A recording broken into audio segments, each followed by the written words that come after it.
Assalamualaikum warahmatullahi wabarakatuh.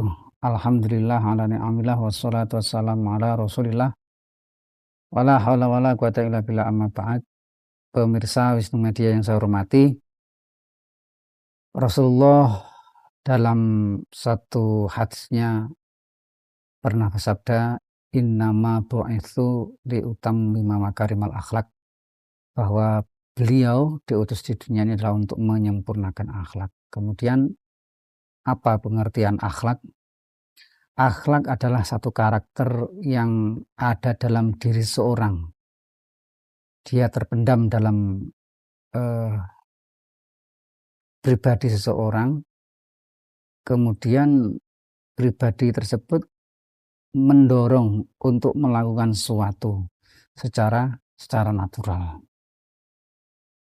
Apabila dorongan yang ada dalam pribadi itu dorongan yang positif, maka itulah yang disebut dengan akhlakul karimah. Tapi apabila dorongan tersebut bersifat negatif, itulah yang disebut dengan akhlakul dzamimah. Kemudian apa perbedaan akhlak dan adab? Adapun adab itu adalah ekspresi fisik dari akhlak itu.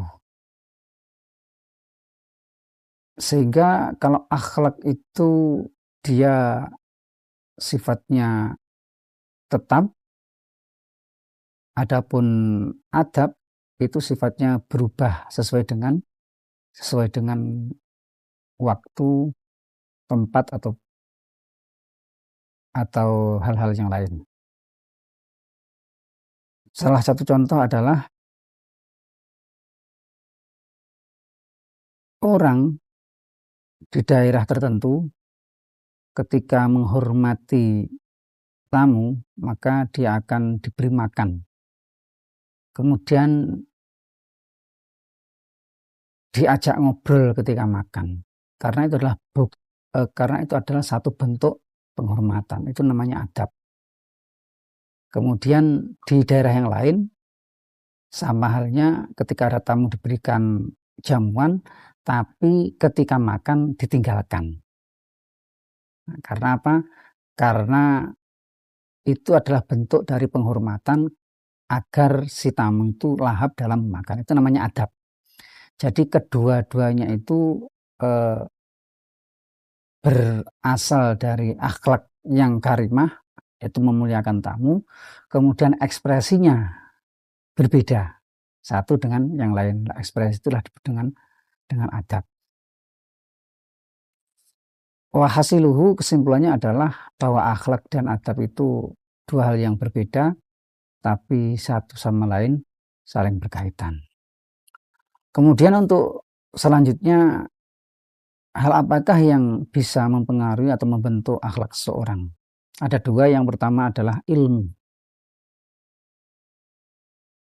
Ilmu itu menjadi panduan seorang agar dia selalu mempunyai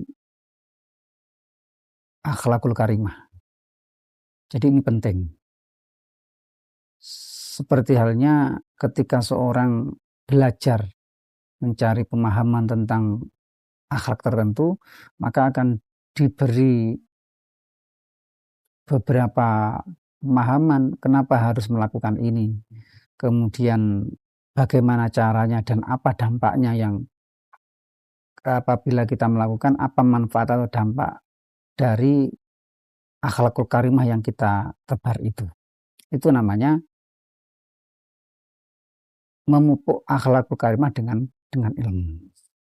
Kemudian yang kedua yang tidak kalah penting adalah bahwa yang mempengaruhi akhlak seseorang adalah lingkungan. Diriwayatkan oleh Abi Hurairah anna Rasulullah sallam qala kullu mauludin yuladu alal fitrah. Setiap anak Adam, setiap bayi itu dilahirkan dalam fitrah. Ini sifatnya tauhid. Fa abawahu yuhawidanihi aw yunassuranihi aw yumajjisanihi. Ini adalah nilai sosiologis, nilai sosial. Artinya secara hakikat tidak ada yang terlepas dari ahwalnya Allah, dari af'alnya Allah. Tapi dalam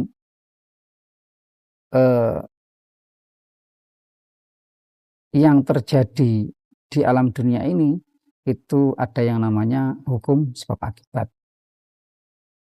Dan salah satu hukum sebab akibat itu adalah dampak sosial yang dilakukan lingkungan tertentu. Dalam hadis ini disebutkan sebuah contoh adalah lingkungan keluarga, itu berpengaruh antara satu pihak dengan pihak yang lainnya. Dicontohkan di sini adalah bahwa apa yang dilakukan dari orang tua itu sangat berdampak kepada anaknya.